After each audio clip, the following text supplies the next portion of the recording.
सिगांनि बिटिसि इलेक्शनावहाय 5 गेरेन्टिस होदोंमोन। बे 5 गेरेन्टिसनि मादाव जोंहा युथ्सफोरनि थाखाय 100 क्र'रनि बाजेटखौ जोंहा दोननाय जादोंमोन आरो बेखौ 2 लाख खरि जोंहा जोंनि बिटिसिनि गासै 5000 लाइमोनफोरनो जोंहा बेखौ होनाय जाबाय। आरो जे जोंनि बिपिएफ पार्टियाहाय फैबाय थानाय समावहाय जोंहा जोंनि लाइमोनफोरनो जोंहा मोनफ्रोमबो डिस्ट्रिक्टआवनो कचिं सेन्टारखौ खुलिनानै होनो नागिरदों। दा बेवहाय जोंहा जोंनि इउपिपिएल सरकाराबो बिथांमोना गावसिनि सरकार थानाय टाइमावहाय सुपार 50 मिशनखौहाय खालामदोंमोन बिथांमोना, खिन्थु बियो मा लिमिटेड मानसिफोरनि थाखायल'मोन। दा जोंहा जोंनि बिपिएफ गभर्नमेन्टआहाय दा जोंहा बेखौ जोंनि जायगायावनो जोंनि बिटिसिआवनो जोंनि माने जायफ्रा जोङो जायगायावनो थानानै न'आवनो थानानै जोङो बे कचिंखौ लानो थाखाय खाबु मोनगोन बेखौ खालाम। दा जोंनि बिटिसिनि गासै रायजो राजा बिथांमोनहा मिथिखायो बिपिएफ पार्टिया सरकाराव फैनाय लोगो लोगो विदिन 5 मान्थ्सआव डेभेलपमेन्टनि खामानि मावदों, जेरैबायदि खोथा होदोंमोन बेखौ मावगासिनो दङ। बेखौ जोंनि बिटिसिनि गासै रायजो राजा बिथांमोनहा नुगासिनो दंखायो। दा जेरै बुंनो थाङोबा कनस्ट्राक्सन लाइनावहाय डेभेलपमेन्टआ जोंहा फुल स्पिडआव जागासिनो दङ। दा बेखौ नोजोर बोनानैबो जोंनि गोबां बिटिसिनि रायजो राजा बिथांमोनहा खोब मोजां मोननायखौ फोरमायदों आरो जोङो दाब दाब जायगायाव थांनानै जोङो रायजोफोरनिफ्राय गोबां अनसायनायखौ मोनदों आरो नैबे फैबाय थानाय 9 एप्रिलावहाय जानो गोनां एसेम्बलि इलेक्सनाव बिथांमोनाहाय बिपिएफ पार्टिखौनो हाजासे सापर्ट खालामगोन होननानै खोथा होदों। आरो आङो दा एसे बिपिएफनि लाइमोन दैदेनगिरि हिसाबै आङो बेखौनो बुंनो सानदों, दासिमाव जोंनि बिपिएफ पार्टियाहाय मा लाइमोनफोरनि थाखाय युथ्सफोरनि थाखाय मा खामानि मावनानै होखो आरो इयुनाव मा खामानि मावलांबावगोन।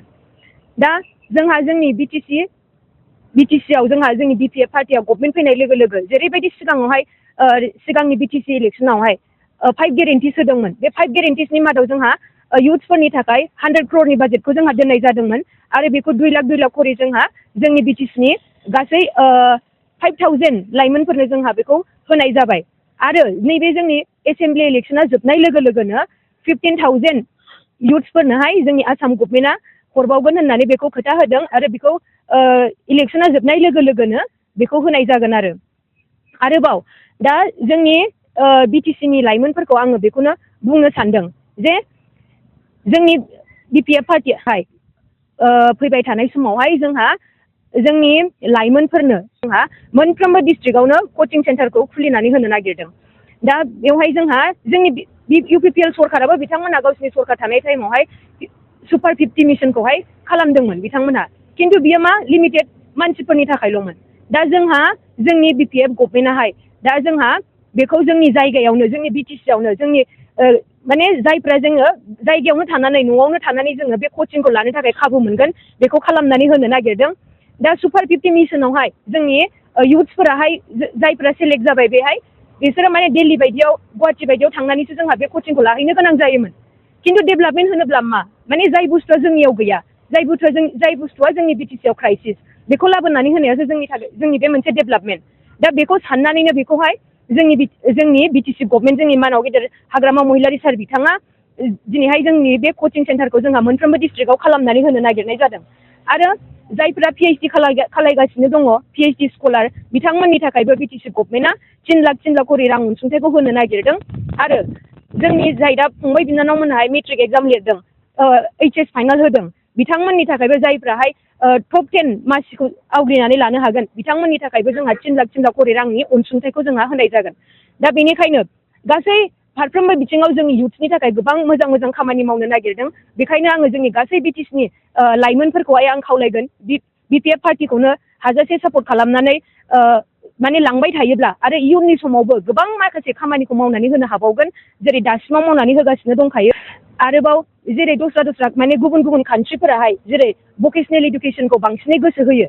दा बेखायनो जोंनि बिटिसिआवबो जोंहा भकेसनेल साबजेक्टखौ जोंहा स्कुलफ्राव सोनानै होबाय, खिन्थु मेट्रिक पास जानाय लोगो लोगोनो बियो गैया जालाङो, जोंहा हायार इडुकेसन गैया बेनि थाखाय।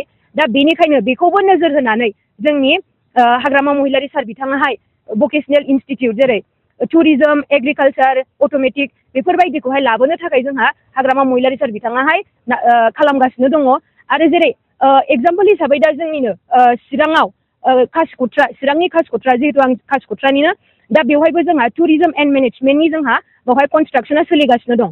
दा बेवहाय जोंनि गोबां लाइमोनफोरा बेखार जानानै थानाय लाइमोनफोराहाय माने जायफोराहाय गभर्नमेन्ट जबखौ बिराद जोंनि लाइमोनफोराहाय माने खालामबाय थायो ट्राइ खालामबाय थायो खिन्थु मोननो हाया बेनिखायनो जोंहा नैबेफोरबायदि माखासे जोंहा भकेसनेल बे इडुकेसनखौ जोंहा लांफायोब्ला जों गोबां बिथिङावनो जोंनि लाइमोनफोराहाय एंगेज जानानै थानो हायो आरो जोंहा बेखार जानाय नङा आरो जोंनि गोबां लाइमोनफोरानो आरो जेरैहाय जोंहा दा CIT दङ जोंनि क'क्राझारावहाय बे CITखौबो हाग्रामा महिलारि सार बिथाङानो लाबोनानै होदोंमोन दा बेनिफ्रायनो जोंहा गोबां जोंनि लाइमोनफोराहाय मानसिबो जाहैनो हाबाय आरो बेबायदिनो जोंहा एग्रिकालसार सेक्टरावबो जिहेतु जोंनि BTCआ जोंनि आसामा एग्रिकालसारनि बेलायावनो जोङो सोनारनानै थाग्राखा दा बेवहाय जोंहा माखासे गोबां माने नलेज गैया जोंनि एग्रिकालसार लाइनाव जोंहा साइन्टिस्टफोर गैया गोबां माखासे जोंहा माने नलेज गैया बेफोरबायदिखौ जोङो एग्रिकालसार लाइनावबो जोङो हाजासे जोङो माने लाबोनो नाजागोन खालामगोन जिहेतु जोंहा फुरा जोंनि नर्थ इस्टआवनो जोंहा एग्रिकालसार इउनिभारसिटिया जोंहा दा गंसेल' दा बेफोरबायदि जोंहा इनस्टिट्यूटखौ जोङो लाबोनो हायोबा जोंहा गोबां मोजां